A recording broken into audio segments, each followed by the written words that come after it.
ಇನ್ನೊಂದು ಮನೆಯ ಕುಟುಂಬದಲ್ಲಿ ಮಕ್ಕಳಿಗೆ ವಿದ್ಯಾಭ್ಯಾಸದಲ್ಲಾಗಿರ್ಬೋದು, ಮಕ್ಕಳಿಗೆ ಸಂತಾನ ಫಲ ಆಗಿರ್ಬೋದು, ಮಕ್ಕಳಿಗೆ ಕಂಕಣ ಭಾಗ್ಯ ಫಲ ಒದಗಿಸ್ಬೇಕು ಅನ್ನುವಂಥದ್ದು ಮತ್ತು ಮಕ್ಕಳಿಗೆ ಆ, ಕೆಲಸ ಕಾರ್ಯ ಅನ್ನುವಂಥದ್ದು ಸಿಗ್ತಾ ಇಲ್ಲ. ಇವೆಲ್ಲವನ್ನು ಕೂಡ ಆದಷ್ಟು ಬೇಗ ನಾವು ಅನ್ಕೊಂಡಂತಹ ದಿನದಲ್ಲಿ ನಮಗೆ ಅನುಕೂಲ ಆಗಬೇಕು ಅಂತಂದ್ರೆ ಮುಖ್ಯವಾಗಿ ನಾವು ಮನೆ ಶುಭ್ರವಾಗಿ ಇದ್ದುಕೊಂಡು, ನಾವು ಮನಸ್ಸಿನ ಸ್ಥಿತಿಗತಿಯನ್ನು ಕೂಡ ಶುಭ್ರವಾಗಿ ಇದ್ದುಕೊಂಡು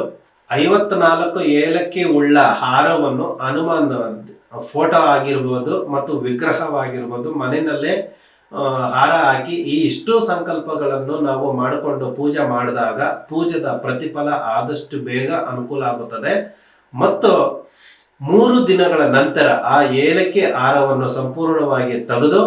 ಅದರ ಜೊತೆಗೆ ಅರಿಶಿಣದ ನೀರ ಜೊತೆಗೆ ಯಾರಿಗೆ ಒಳ್ಳೇದಾಗಬೇಕು ಅಂತ ಅಂದ್ಬಿಟ್ಟು ಸಂಕಲ್ಪ ಮಾಡ್ಕೊಂಡಿರ್ತೀವೋ, ವಿದ್ಯಾಭ್ಯಾಸನ, ಮಕ್ಕಳಿಗೆ ಕಂಕಣ ಭಾಗ್ಯನ, ಸಂತಾನ ಫಲನ ಅಥವಾ ಪ್ರಮೋಷನ್ ಸಿಗಬೇಕಾ, ಏನು ಸಂಕಲ್ಪ ಮಾಡ್ಕೊಂಡಿರ್ತೀವೋ ಅವರಿಗೆ ಆ ಹಾರವನ್ನು ಎಳೆಯಾಗಿ ತೆಗೆದು ದಿಷ್ಟಿ ತೆಗೆದು ಅದನ್ನು ಸಂಪೂರ್ಣವಾಗಿ ಹರಿಯೋ ನದಿ ನೀರಿನಲ್ಲಿ ಉತ್ತರಾಭಿಮುಖವಾಗಿ ನಿಂತು ಬಿಟ್ಟಾಗ